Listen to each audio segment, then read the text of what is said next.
আপনি কি জানেন ভগবান গণেশকে গণপতি কেন বলা হয়?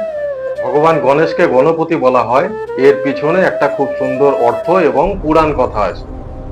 গণপতি কথাটা এসছে দুটো শব্দ থেকে, একটা হলো গণ আর একটা হলো পতি। গণ মানে হলো দল আর পতি মানে হলো প্রভু।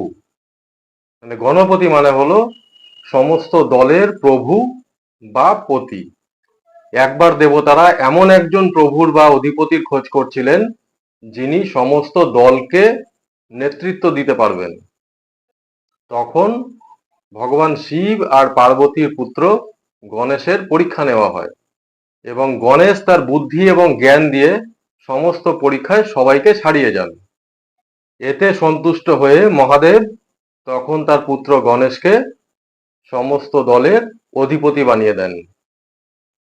আরেকটি গুরুত্বপূর্ণ কথা হলো ভগবান গণেশকে বুদ্ধি, জ্ঞান এবং বাধা অপসারণের দেবতা বলা হয়।